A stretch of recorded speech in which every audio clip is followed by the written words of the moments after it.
Welcome to this week's edition of Outdoors Online, a weekly webcast produced by the North Dakota Game and Fish Department. I'm your host, Tom Jensen. My guest this week is a very familiar face. You all know Game and Fish Director Terry Steinwand.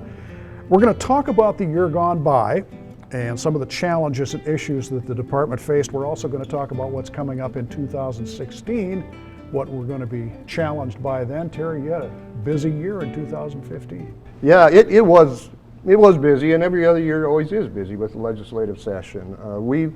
I think we fared fairly well, and the sportsmen and women in North Dakota fared pretty well in the legislative session. But basically, for the first 4 months of 2015, that really dominated our lives at Game and Fish here, at least in administration. You got to be up there daily. You're talking to legislators. They're asking for answers, looking for information. So that was a large part of it. And you know, the good part of it is we had a relatively mild winter. Not a lot of snow, not a lot of depredation complaints.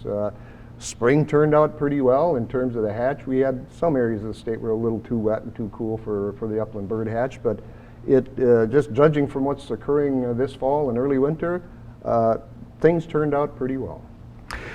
What, in your estimation, Terry, was the biggest single challenge that the Game and Fish Department faced in 2015? Boy, a single challenge. I guess we deal with so many issues on a day-to-day basis. Really, there has to be one, though. The one that does pop to mind, very honestly, is boating access.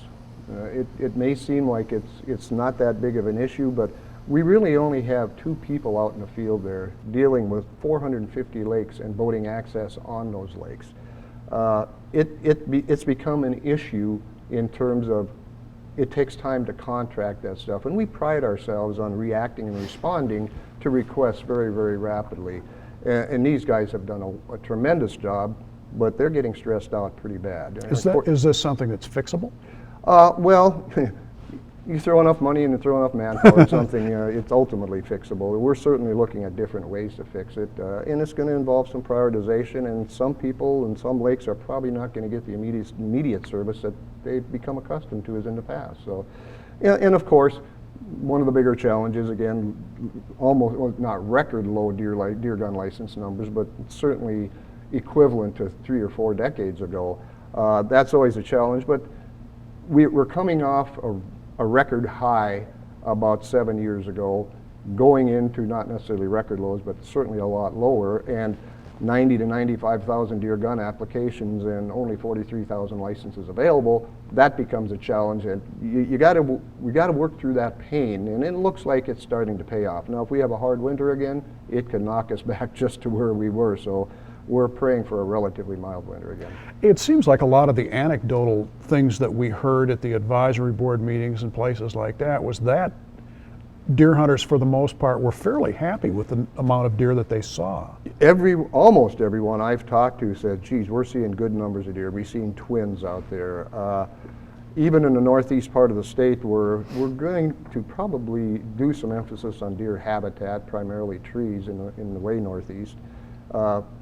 I talked to an individual just within the last couple of days that said, gosh, I haven't seen that many deer in 7-8 years. Well, 7-8 years ago was when we were at the height of it. So that's good news. But again, a lot of our information shows that winter weather is a primary driver of whether or not we can rebuild that deer herd.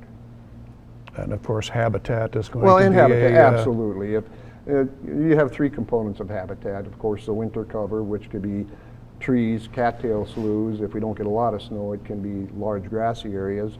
The spring fawning, there's certainly going to be grass in most areas of the state. Northeast is primarily tree rows. And of course, you got the food source. Being an agricultural state, it becomes a little bit of an issue with some landowners, but food source is normally not an issue unless it's a real hard winter. One thing that really hasn't been a challenge, at least for the last 4 or 5 years that I can remember, is fishing. Now, you mentioned boating access, but now the fishing in North Dakota, I can't remember it ever being any better.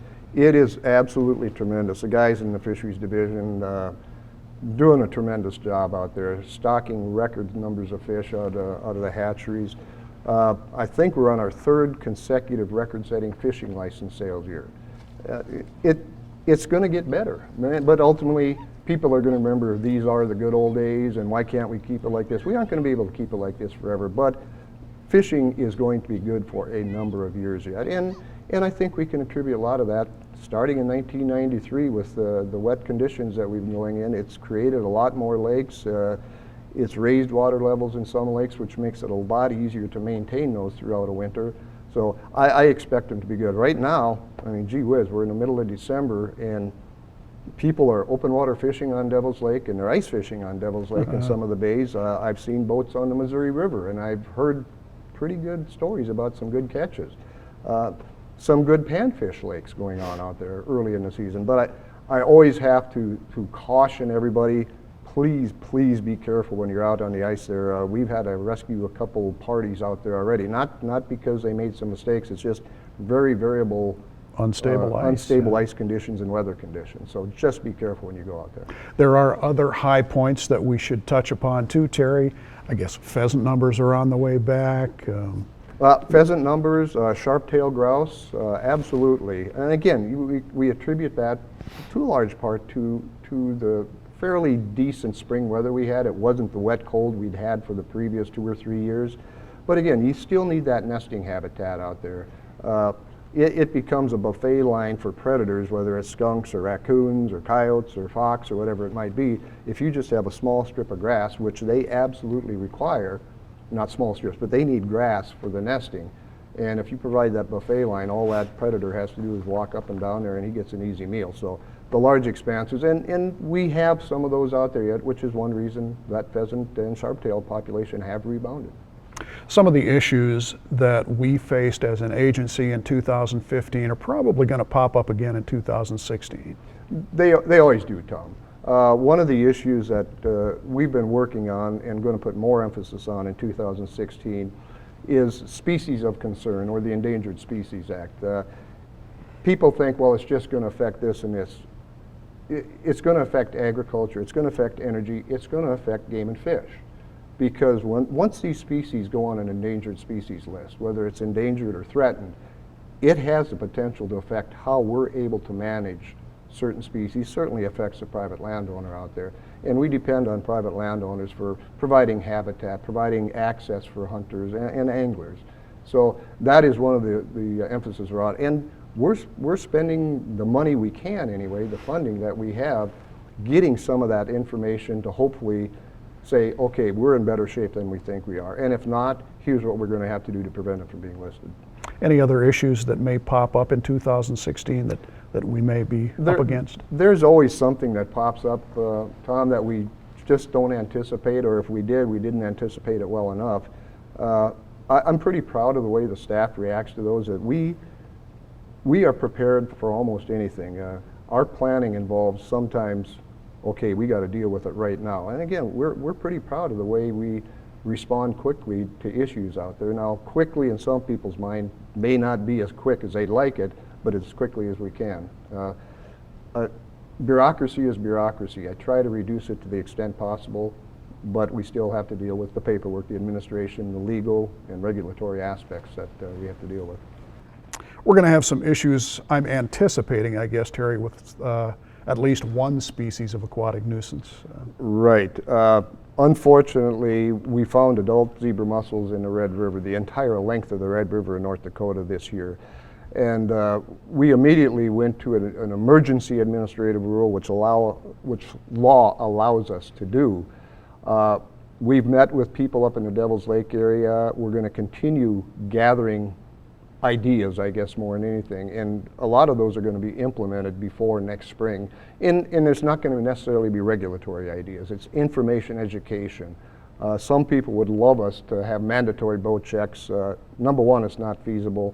Number two, I don't think the public would stand for that. We have to get people to understand, comply with the regulations we have right now, and we'll be fine. We're going to target some areas for additional monitoring. I don't say we don't have to worry about it, but probably till right around June is when we're really going to have to start paying attention, because that's when zebra mussels spawn, and they're pretty prolific. They don't necessarily swim upstream, so the only way they're going to get someplace else is via a water transfer, a boat, a barge, a bait bucket. So we're just asking people to be extra vigilant, and you'll be hearing more about it in the next 6 months. Basically, what you were talking about, the administrative rule changes, would be right now, anyone that leaves the Red River has to pull the plug out of their boat. And they cannot transfer any water. If we find them transferring any water from the Red River, it is actually a Class B misdemeanor. Now, you're talking about everyone pulling their plug. Having to pull their plug, no matter if it's out of the water in transport, you will have to have the boat or the plug pulled out of your boat, yes. All right, thanks, Terry. If you're interested in signing up for a hunter education class, now is the time to enroll. You can find a class near you on the Game and Fish website at gf.nd.gov. There is a list of available courses, where they're located, and the dates they're offered. Course space is limited and they fill up fast, so if you plan to take the course this winter, enroll now. For Director Terry Steinwand and the rest of the staff here at North Dakota Game and Fish, thanks for joining us for Outdoors Online. We'll see you again next week.